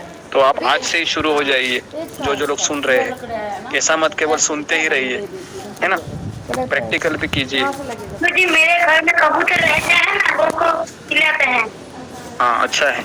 हमें तो ऐसा देखना चाहिए कि हर जीव को मैं कैसे कृष्ण से कनेक्ट करूं, चाहे वो कोई भी हो, चाहे वो गूंगा हो, जैसे अभी हमारे आमने सामने कितने जीवात्मा है, लेकिन हाँ कि हम इतने तो नहीं कर सकते हैं, लेकिन अगर हमारे हृदय में दया है तो हम हमारे मैं जहाँ पर अभी जाता हूँ कात्यायनी की सेवा करने के लिए, तो उसमें एक दही का भोग रहता है।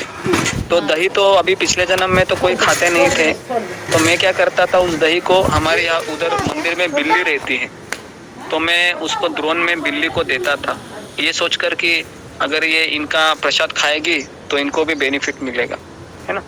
तो ये हमें करना चाहिए। तो ऐसा नहीं कि हमें केवल सुनते रहना चाहिए, करना चाहिए प्रैक्टिकली। प्रभु जी मैं बाहर अपने डॉग्स को जो होते हैं उन गली के कुत्तों को खिलाता, तो वो भी इससे उनको फ़ायदा होएगा। मैं रोज़ खिलाता हूँ उन्हें भगवान का प्रसाद। जी जी जी, हाँ हाँ, कर सकते हैं, जितना हो सके आप कीजिए सारे लोग, बहुत अच्छा रहेगा कि एटलीस्ट आप लोग कुछ प्रचार करोगे। मान लो मनुष्य को कभी कभी ऐसा होता है कि मनुष्य सुनते नहीं है हमारा, बराबर है, ऐसा भी होता है ना कि मनुष्य को प्रचार करना मुश्किल होता है, लेकिन जानवर लोग खा तो सकते हैं ना, तो खिला के हम प्रचार कर सकते हैं। आगे बढ़ते हैं। अभी यह संसार दुख का मूल कारण है, इसलिए इस संसार से जिसका संबंध है वही दुखी है, और जिसने जगत का त्याग किया है वही मनुष्य सुखी है, दूसरा कोई भी कहीं भी सुखी नहीं है। यह संसार सभी प्रकार के दुखों का उत्पत्ति स्थान है, सभी आपत्तियों का घर है, सभी पापों का आश्रय स्थान है, इसलिए ऐसे संसार को क्षण मात्र में त्याग देना चाहिए।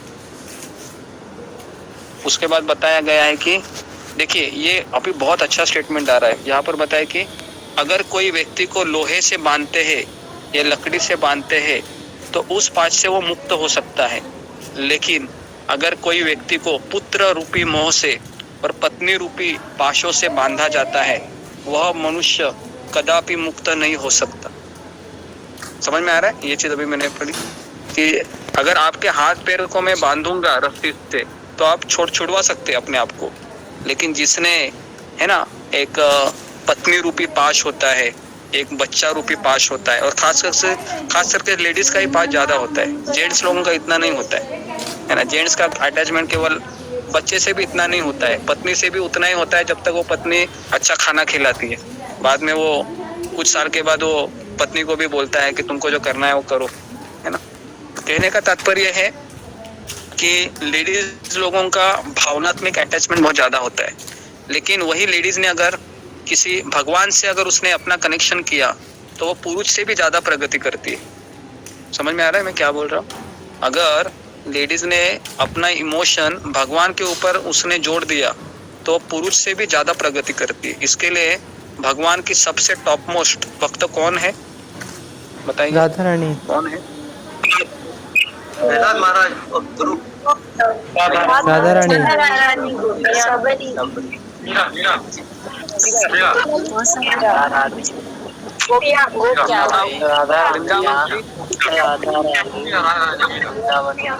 वृंदावन की गोपिया, वृंदावन की गोपिया ये सर्वश्रेष्ठ भक्त है भगवान, और इसके ऊपर कोई दूसरा भक्त नहीं। ठीक है, तो मुझे ऐसा लगता है कि ये चैप्टर भी इम्पोर्टेंट था। तो ओके, मुझे लगता है कि ये आखिरी चैप्टर है, ये मैंने लिया नहीं, तो ये आखिरी चैप्टर मैं कल ले लेता हूँ, क्योंकि इसमें बताया गया है कि मनुष्य शरीर प्राप्त करने की महिमा क्या होती है, और उसके बाद शरीर और संसार की दुख रूपता नश्वरता ये भी बताई गई है। तो ये आखिरी चैप्टर बताया है, जिसमें गरुड़ पुराण का आखिरी चैप्टर हमें ये बताता है कि ये संसार कितना नश्वर है और ये कितना डेंजरस शरीर, ये डेंजरस संसार है। तो इसको हम कल देखेंगे। देखिए, इतना हम सुन रहे हैं पिछले 3 दिनों से, तो मैं चाहता हूँ कि आप सुबह जल्दी उठ के हरिनाम का आश्रय लीजिए। नहीं तो क्या होगा पता है क्या, अगर मान लो कि हम इसको अन्यथा लेते हैं और बोल रहे हैं कि ठीक है आज का मैंने कथा सुन लिया, अभी कल जैसा रहूँगा मैं वैसे ही रहूँगा, मैं खुद को बदलूँगा नहीं, तो फिर क्या होगा, फिर हमें वापस उसी अंधेरे कोठड़ी में जाना होगा। वो अंधेरा कोठड़ी क्या होता है, कौन बताएगा? जहाँ पर व्यक्ति 9 महीने रहता है।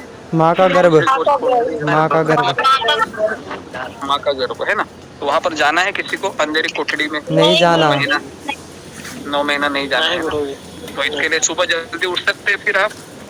जोश से उठेंगे प्रभु जी। उठिए फिर, ठीक है, उठिए फिर। ओके, मैं यहाँ पर तो इसका प्रश्न एक प्रश्न तो है, तो संबंध है जो देखा है अभी कुछ, लेकिन कि वेदों का के कर्मकांड भाग में ऐसे अनेक अनुष्ठानों का वर्णन है जिनके विषय में वेद कहते हैं कि जो व्यक्ति इन अनुष्ठानों का संपन्न करेगा वह स्वर्ग में अप्सरा का भोग करेगा, सोमरस का पान करेगा तथा जीवन के अनेक प्रकार की सुविधाओं को प्राप्त करेगा। वेदों के इन शब्दों को देखकर भोगों में आसक्त व्यक्ति अत्यंत उत्साहित होते हैं तथा वेदों के इन शब्दों के द्वारा सदा अपनी इंद्रिया तृप्ति का समर्थन करते रहते हैं। कि जो 9वां श्लोक है वो उसमें मतलब जो कर्म कांड करते हैं ना, इससे पिंड दान करते हैं ना, उसके बारे में बताया। नहीं, ये पिंडदान वालों के लिए नहीं बताया गया है, ये उन लोगों के लिए बताया गया जो पुण्य कर्म करते हैं। उसमें तो है ना। जी जी, ओके, पिंडदान करें ना। जी जी जी जी।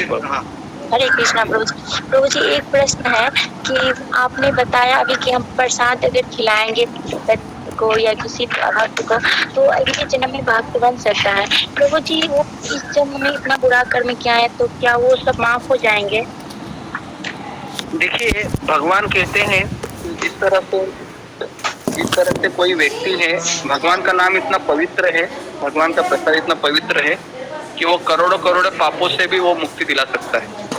इसलिए हमें पाप के ऊपर ज्यादा भरोसा नहीं करना चाहिए, भगवान के नाम पे भरोसा करना चाहिए। ठीक है, तो भगवान का नाम कुछ भी कर सकता है। ओके, आगे।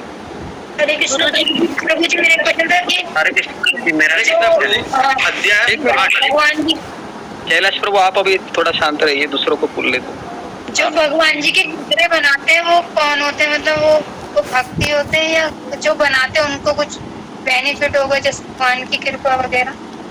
भगवान के जो विग्रह बनाते हैं, अगर वो पैसा के लिए कमाते हैं, पैसे धंधा के लिए, तो उससे उनको कुछ बेनिफिट नहीं मिलता है। समझ में आ रहा है? अगर कोई मान लो कि भगवत गीता बेच रहा है, क्यों बेच रहा है? ताकि मेरा घर चले, तो क्या उसको बेनिफिट मिलेगा क्या? मुझे तो नहीं लगता है मिलेगा। तो भगवत गीता पढ़ने से बेनिफिट मिलता है और खास करके उसका पालन करने से मिलता है। वो कोई भी जैसा हमने कहा कि भागवत जैसा भी भागवत कथाकार होते हैं, वो भागवत बोलते हैं 7 दिन। क्यों बोलते हैं? ताकि वो को पैसा मिले, बराबर है ना। 7 दिन का भागवत कथा चलता है, लाखों रुपया लोग लेते हैं। तो ऐसे व्यक्ति से कुछ फायदा नहीं होता है, ऐसे व्यक्ति से कुछ परिवर्तन नहीं होगा। आपका चाय भी नहीं छूटेगा, कॉफी भी नहीं छूटेगा, और आपको 7 दिन केवल मजा आएगा कानों को, कुछ अंदर कुछ लगेगा नहीं। तो ऐसे पेशेवर लोगों से तो हम कभी सुनते ही नहीं है, पहली बात। ओके, हाँ गुरुजी हरे कृष्णा गुरुजी। एक मिनट, एक एक करके बोलिए। हाँ, ये इनको बोलिए, रघुनंदन भी बोलिए, उसके बाद आप बोलिए। हाँ बोलो।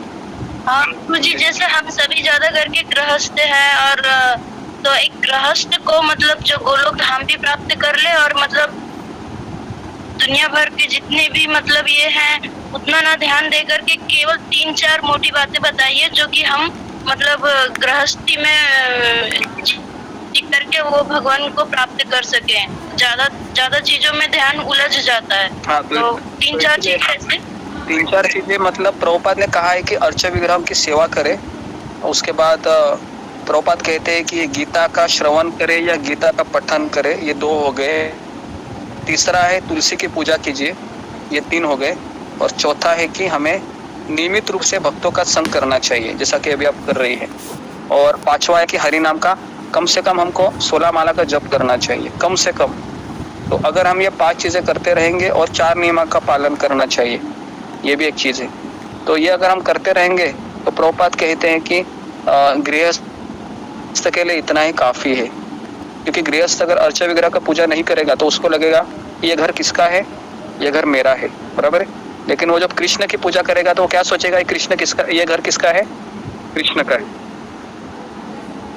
तो ये बहुत जरूरी समझना। ओके, नेक्स्ट आगे। हरे कृष्णा गुरुजी। हाँ हरे जी, बोलिए। गुरुजी, मुझे मेरे पे दोष है तो क्या करना चाहिए? वापस बोलिए। मेरे पे भी पितृ दोष है, हाँ, तो क्या करना चाहिए? ये तो पूरा अभी मैंने ये 4था दिन है, मैंने सब बताया था। ये कर रहे हैं, 16 माला कर रहे हैं, लेकिन जो गुरु मुझे बताते हैं वो मुझे उन पे भरोसा नहीं होता है। जैसे मुझे लगता है वो मुझे मतलब प्रमाणित नहीं लगता है, मुझे लगता है कि ठग रहे हैं या ये करते हैं, मतलब ये पूजा करो, हमेशा हर महीने कुछ ना कुछ बताते हैं, ये करो। फिर मैंने यहाँ पर ये बताया था कि जिसको पितृदोष से मुक्त होना है तो उसको वैष्णव को भोज खिलाना चाहिए। वो तो करेंगे। 17 सितंबर को भी इसमें डोनेट करेंगे आपका वाला में। 8 तो उतना जी, तो उतना भी करेंगे ना। अगर वैष्णव लोग करते हैं, लेकिन सुबह अगर लेट उठते हैं तो 7 बजे से भी करते हैं, लेकिन 100% करते हैं ना। हाँ, अच्छा है, तो करते रहिए। आप 16 माला का जप करते रहिए, और आपके पितरों के लिए भी आप 1-2 माला करते रहिए, है ना, जिससे उनको बेनिफिट मिले। और आप वैष्णव भोज है वो 25 तारीख लास्ट है, तो उसके पहले आप कुछ ना कुछ जो भी आपका यथाशक्ति है आप मतलब खिलाइए। क्योंकि मैं चाहता हूँ कि हमारे में करेंगे 17 को। जी, तो हमारे ग्रुप के जितने भी पितृगण है तो सब लोग पितृदोष से मुक्त हो जाएंगे, तो अच्छा रहेगा ना। हमारे जितने भी सत्संग में लोग आते हैं सब पितृदोष से मुक्त हो जाएंगे, तो उनको भी भक्ति करने के लिए अच्छा लगेगा ना। बस ये बात है। प्रभु जी, जैसे सास ससुर का पितृदोष होता है कि हमारे माँ बाप का भी होता है, मतलब मम्मी पापा का भी होता है क्या? नहीं, सबका होता है, माँ बाप, सास ससुर। क्योंकि सीता माता के ससुर कौन थे, दशरथ महाराज, है ना। तो दशरथ महाराज और सीता मैया का भी इंसिडेंस हुआ था रामायण में, कि जब वो पितरों का भोज खिलाते हैं तो ससुर जी आते हैं, सीता मैया खिलाती है, तो दशरथ जी भोजन करने के लिए आते हैं। और सीता मैया बोलती भी है, देखो राम जी को कहते, देखो कितने हमारे पूर्वज आए हैं भोजन करने के लिए। जब वह वनवास के समय थे तो वनवास के समय भी उन्होंने किया, है ना। तो हम तो वनवास में है क्या अभी, हम वनवास में नहीं, हम तो घर में हैं, तो हमें तो करना चाहिए। ओके, मेरा क्वेश्चन है कि हम जैसे भोग बनाते हैं तो भोग में नाम जप करके या भगवान का भजन चला के बनाना चाहिए? हाँ जी, नाम जप मत कीजिए, क्योंकि नाम जप करने से फिर थूक ही जाएगा इसमें। तो बेटर है आप सुनिए, मन में चलता रहता है। मन में चलिए, लेकिन बेटर है कि नाम जप से अच्छा है कि सुनो करो, लेक्चर सुनते सुनते करो, सबसे बेस्ट है, कथा सुनते सुनते।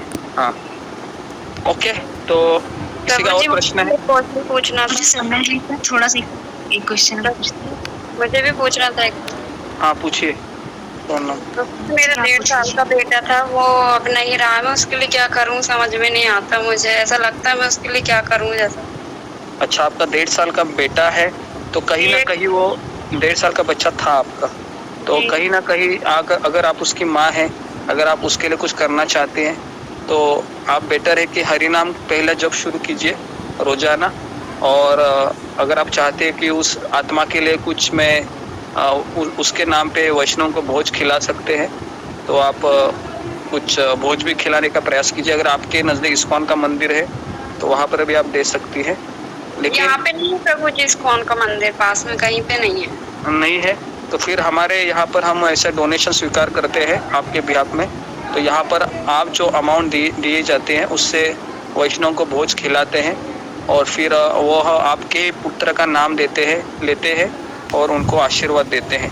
और अगर कोई वैष्णव है आपके पुत्र के लिए आशीर्वाद देता है हरे कृष्ण मंत्र का जप करके, तो भगवान वो सुनते हैं और जहाँ पर भी आपका पुत्र है उसको वो लाभ मिलकर वहाँ से उसका जो गति है वह तुरंत अच्छी जगह पर वो चला जाता है, जिससे उसको भक्ति करने का अवसर प्राप्त हो। प्रभु जी ये डोनेशन कब करना होगा? ये 25 तारीख को है केवल, जो सर्वपित अमावस्या है उसके पहले आपको करना है।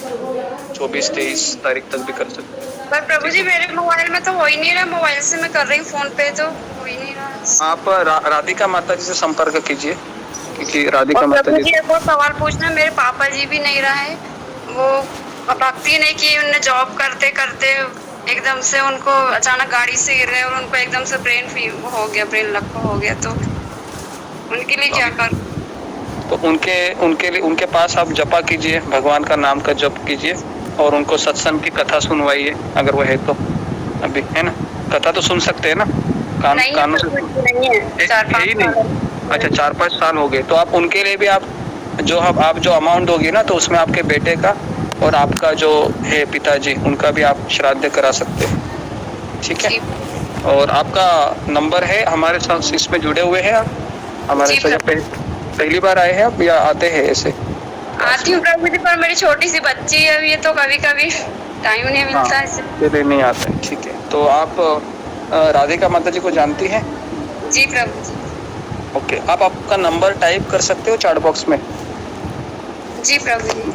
हाँ, तो नंबर टाइप कीजिए, तो उससे क्या होगा, वो आपको लिंक भेज देगी उसका और आप कनेक्टेड रहोगे। ओके, हरे कृष्णा। हरे। और किसी का कुछ प्रश्न है? हाँ बोलो अंजलि। गुरु जी मैंने पूछना था, आपके पास समय है प्रभु जी? हाँ माता जी।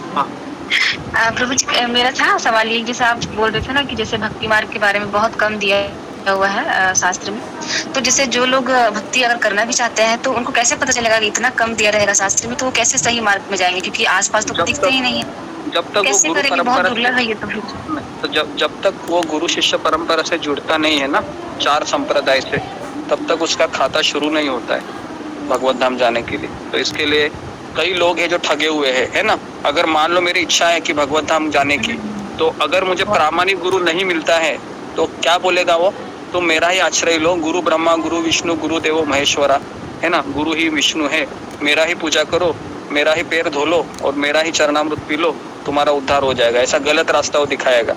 तो ऐसे समाज में कई लोग हैं, 90% तो लोग ऐसे ही है जो प्रामाणिक गुरु नहीं मिलता है और ठग गए हैं, और इसके लिए उनका भरोसा नहीं रहा है फिर, है ना। इस प्रभु जी बहुत लोग तो जानते ही नहीं कि भगवत धाम भी जाना है, क्योंकि उनको बताया ही नहीं जाता है, और गीता भी वो सही जगह से नहीं पढ़ते ना, जैसे गुरु परंपरा से आया गीता वो नहीं पढ़ते, वो इधर उधर से पढ़ते हैं, तो इसलिए हाँ, तो इसलिए परंपरा से जुड़ना यही एक सोल्यूशन है और कोई सोल्यूशन नहीं। ठीक है, ठीक है। आखिरी प्रश्न अभी लेंगे हम, बस हो गया। हाँ हरे कृष्ण गुरु जी, मेरा एक प्रश्न है, हम जो माला करते हैं प्रभु जी। हाँ बोलिए। हरे कृष्ण गुरु जी, जो माला करते हैं, जो पितरों की जो माला करते हैं, उससे भी क्या पितृदोष जाता है क्या? माला करने से भी जाता है अगर आप उनका नाम लोके करोगे तो, लेकिन शास्त्र में जो विधि बताई गई है वो भी करनी चाहिए हमें, जिस तरह से भोज खिलाने का है, क्योंकि वो शास्त्र में बताया है वैष्णव या ब्राह्मण को। ओके ठीक है। हाँ बोलिए बबीता जी, बोलो जल्दी बोलो। मुझे जैसे कोई हमसे कोई बुरा कर्म हो गया हो तो उसका पश्चाताप करना कैसे करना होता है? उसके लिए सब पश्चाताप का एक ही विधि है कि हमको हरि नाम रोज जप करना चाहिए, और मैंने आपको कई बार बताया भी है, लेकिन आप करते नहीं। थोड़ा लेट करती हूँ, 6 साढ़े 6 लेट करती हूँ। हाँ, लेकिन कीजिए आप कम से कम 2 माला का जप रोजाना शुरू कीजिए, ठीक है? ओके, तो अभी मैं रुकता हूँ क्योंकि काफी समय हुआ है। हरे कृष्णा कृष्णा हरे कृष्णा कृष्णा कृष्णा हरे हरे, हरे राम राम राम हरे हरे। हरे कृष्णा प्रभु जी, दंडवत प्रणाम। हरे कृष्णा प्रभु जी, हरे